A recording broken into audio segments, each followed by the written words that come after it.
존경하고 사랑하는 우리 구독자 여러분 반갑습니다. 여러분의 멘탈 전도사 천만입니다. 오후 시간이 이제 막바지에 이르는 것 같아요. 이제 저녁 시간이 다가오는 것 같습니다. 여러분들 뭐 힐링 좀 하시고 어떻게 편히 쉬고 계시는지 모르겠네요. 저도 잠시 나가서 좀 보양식 좀 먹고 커피 한 잔 마시면서 좀 농땡이를 쳤어요. 농땡이를. 좀 쉬다가 이제 한번 다시 들어가게 됐습니다. 여러분들에게 또 유익한 내용을 한번 담아서 전달토록 하려고 했는데 제가 또 흥미롭게 보는 분이 있어요. 우리 존리 대표님 내가 종종 보는데 이분의 그 이야기 중에 좋은 것들은 제가 이제 벤치마킹을 해가지고 투자에 도움이 되면은 좋을 것 같더라고요. 그래서 저는 뭐 애널들이나 여러 전문가들을 한번 보는데 100%다 흡사는 건 떠나서 그분들의 좋은 점, 뭐 어떻게 보면은 우리가 배워야 할 점들은 배워가지고 내 것으로 만들면은 그것만큼 좋은 건 없다고 봅니다. 여러분들도 마찬가지로 그렇게 하시면 돼요.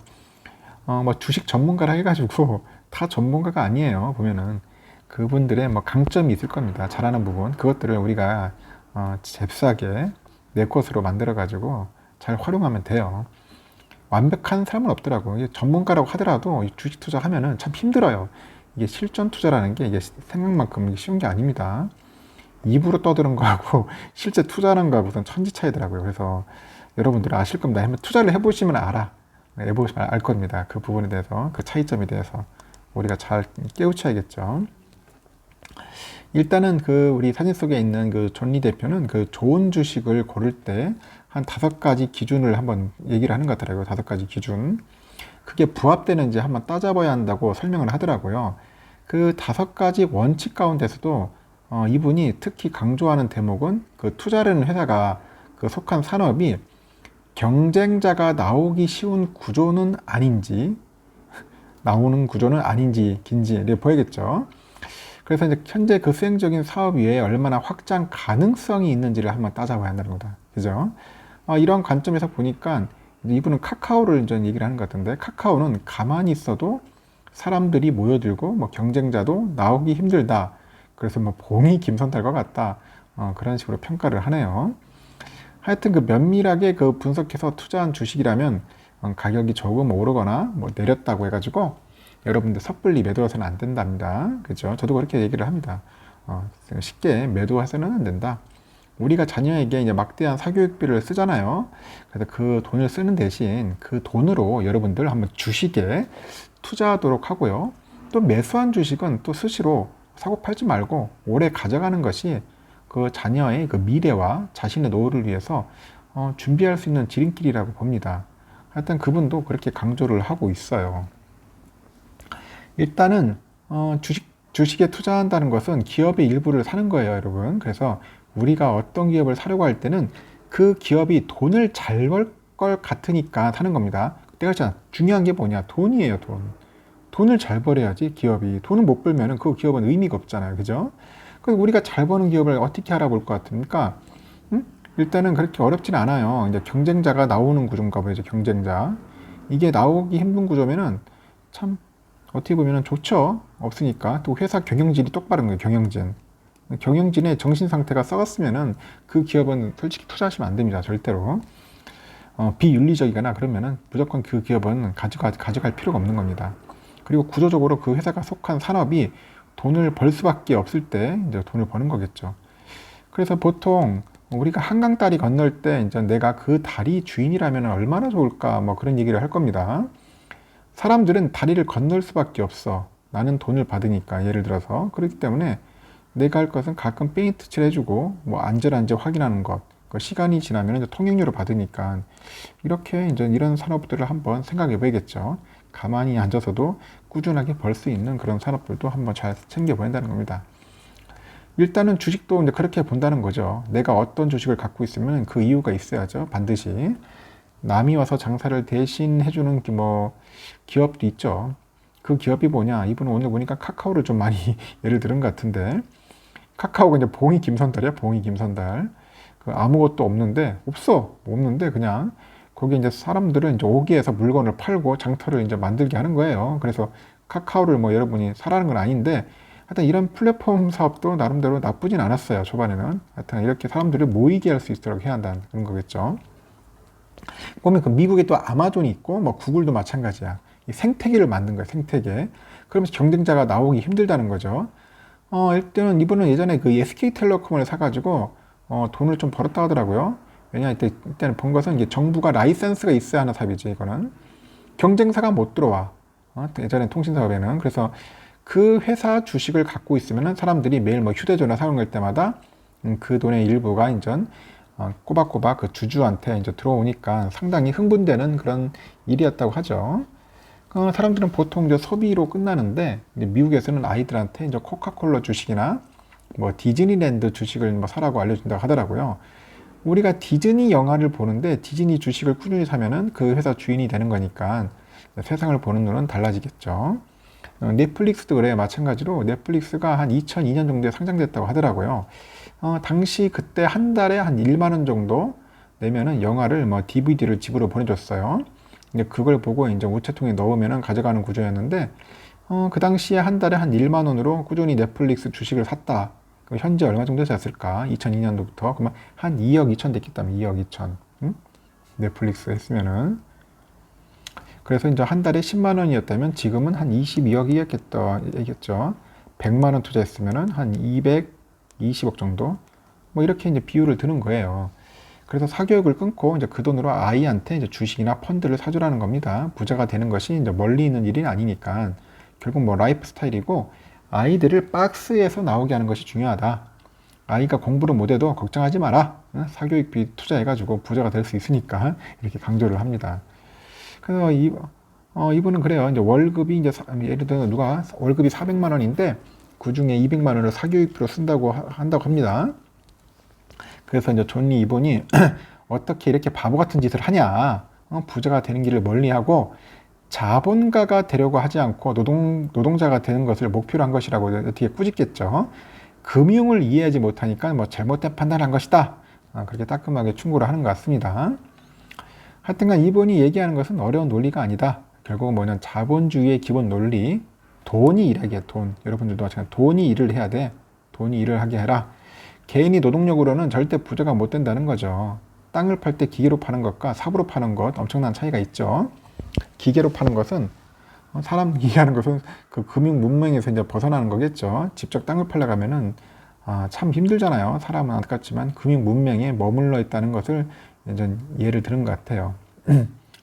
그러면 일단은 몇 가지 살펴야 할 것이 있는데 가장 중요한 것이 뭐냐? 경영진을 찾아봐야 돼. 경영진. 그래서 인터넷을 찾아보면 나오는데 그 회사가 주주를 위해서 얼마나 노력하는지, 배당을 또 어떻게 하는지, 경영진이 신뢰할 만한지 이제 찾아보는 게 매우 중요하다. 그리고 그 회사가 속한 그 산업 경쟁자가 나오기 쉬운지, 어려운지, 그 다음에는 또 하나 살펴볼 게 뭐냐? 확장성이다. 예를 들어서 우리가 이제 소매상을 갖고 있으면은 부자가 되는 것에는 한계가 있다. 왜냐하면 직접 일해야지 장사를 해야 하니까 힘들죠. 근데 만약에 내가 프랜차이즈를 갖고 있으면 어떨 것 같아요? 그러면 가맹점 매출의 일정 부분을 나한테 줘야 하니까 그건 굉장히 좋은 비즈니스 아니겠어요? 이런 생각을 한번 해야 한다는 겁니다. 확장성 있는 회사, 매출이 머물러 있을까요, 과연? 당구장을 예를 들은 것 같은데, 당구장에 투자한다고 한번 가정을 해보세요. 그럼 당구장에 투자했을 때, 그 당구장에 있는 당구대 숫자 이상의 매출은 나올 수 없겠죠. 그런 곳에 투자하는 것은 좀 꺼려야 한다. 그 플랫폼 비즈니스도 그러니까 카카오는 또 가만히 있어도 사람이 몰린다. 그런데 투자하는 게 좋다. 경쟁자가 나오기 쉽냐? 어렵다. 그래서 이미 모든 국민이 벌써 카카오를 쓰니까 경쟁자가 나오기 힘들다. 뭐 이렇게 해가지고 또 카카오를 또 좋게 하는 것 같습니다. 하여튼간 사람들은 거기에 투자를 못하는 게 그동안 많이 올랐다고 단기적인 생각을 하기 때문인데 아마 이제 아마존에 20년 전에 투자했으면 한 1100가 올랐을 거다. 뭐 그렇게 얘기도 하고 있고 테슬라도 마찬가지고 미래 경쟁자가 나오기 쉽지 않는 기업들이라고 이렇게 예를 드는 것 같습니다. 거기에 또 에어비앤비, 뭐 위워크 같은 그런 회사는 카피가 쉽다. 복제가 쉬운 비즈니스라고 하네요. 우버도 마찬가지고 똑같은 모델의 기업이 나오기가 쉽다고 합니다. 항공사도 카피하기 쉽고 뭐 비행기를 빌려가지고 뭐 조종사, 뭐 스튜어디스만 고용하면 되니까 그래서 이분은 그런 비즈니스를 별로 안 좋아하는 것 같아요. 건설에서도 마찬가지고 공사를 따야 하고 계속 경쟁이 하니까 이런 사업들은 이분은 비추를 하는 것 같습니다. 게임에서는 또 굉장히 좋게 보네요. 게임은 사람들이 와서 장사를 해주려고 난리친다. 그래서 식당을 보더라도 어떤 식당은 손님들이 와서 난리를 치죠. 근데 그런 비즈니스가 좋지. 내가 막 호객행위 하면서 사람들을 끌어들이는 비즈니스는 어렵다고 이렇게 보는 것 같습니다. 그리고 브랜드 이름도 상당히 중요하게 보고 있어요.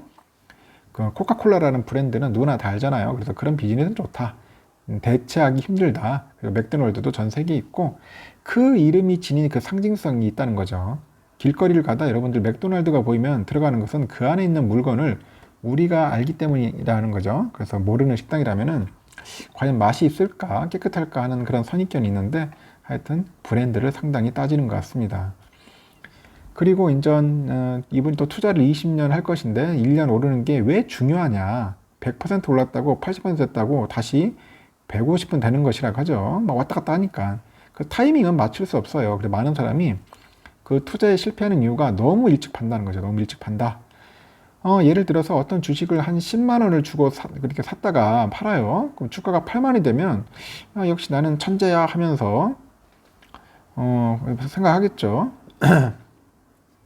근데 그게 얼마 지나지 않으니까 이 10만 원이 뭐 또 20만 원이 되는 거예요. 그러면 또 괜히 팔았다고 이제 생각을 하겠죠. 그래서 타이밍을 맞추려고 하지 마세요.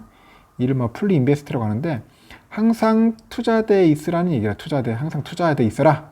올라가도 투자하고 떨어져도 투자하면은 걱정할 필요가 없다. 우리 삼성전자도 그렇잖아. 좀 오르락 내리락 하면서 투자하라는 겁니다. 투자. 떨어질 때 사고 오를 때는 좀 관망하더라도 뭐 평단가보다는 좀 낮으면 좀 살 수도 있죠. 하여튼간 꾸준하게 사 모으는 게 좋고 또 특히 주식을 팔 때는 기본적으로 사지 말아야 할 주식이 또 있다고 하죠. 그렇습니다. 하여튼 그렇습니다. 지금 일단 주식을 팔 때는 아직 하여튼 그래요. 팔려고 한다고 하면은 그 주식은 사지 말았어야겠죠. 이거 말이야. 그런 이야기인 것 같아요. 그 손절매 하는 이유는 한 가지라고 하네요. 내가 이 회사를 잘 몰랐어. 그리고 기술력이 굉장인 줄 알았는데 다른 회사 더 좋을 때 이제 팔겠죠. 손절매는 가격을 보는 거라는데 10만 원 주고 샀는데 8만 원이 됐으니까 팔아야 한다는 것은 주식을 도박으로 생각한 사람이다. 이렇게 보는 거겠죠. 근본적으로 주식 투자를 이해하지 못하는 사람이 하는 행동이라고 봅니다. 그 예를 들어서 내가 이 회사를 봤는데 너무 좋아.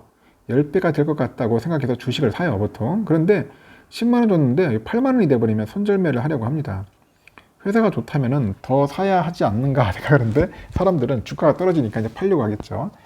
카카오도 마찬가지다. 이분은 카카오를 10년 전 산 사람들이 그대로 갖고 있으면 돈을 벌었겠죠.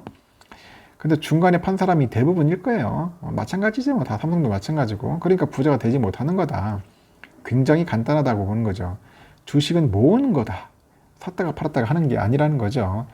하여튼 여러 가지 변화가 이제 있을 텐데 일단은 미처 이 회사에 단점이 있는 것을 몰랐거나 뭐 경영진이 이상한 짓을 했어. 아니면 너무 센 경쟁자가 나타났거나 하면은 이때는 어떻게 해야겠습니까? 여러분들 잘 고민해 보세요. 자동차를 잘 만들었는데 갑자기 전기차가 나오기 시작하는 거야. 그 전기차가 무슨 의미인가를 한번 봐야겠죠. 유럽에 2025년에는 모든 자동차를 전기차로 바꿔야 한다는 겁니다. 그럼 어떻게 해야 돼요?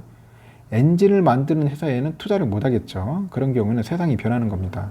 카메라도 뭐 디지털 카메라, 휴대전화 카메라 나오니까 예전에 필름으로 만들던 회사는 다 망할 수밖에 없었던 거예요. 세상이 변하는 경우도 있지만 경제 발전하면서 경쟁력 있던 기업이 이제 경쟁력이 없는 기업으로 바뀌는 사례도 있다고 합니다. 특히 노동집약적인 기업이 그래요. 그래서 지금은 노동집약적인 기업은 모두 거의 망했습니다. 왜냐? 임금이 많이 올라버리니까 힘든 거예요. 그건 어쩔 수 없는 것이고, 이제 30년 전에 이제 투자를 많이 했지만은 지금은 다른 기업에 투자하는 게 낫겠다고 해서 이제 팔겠죠.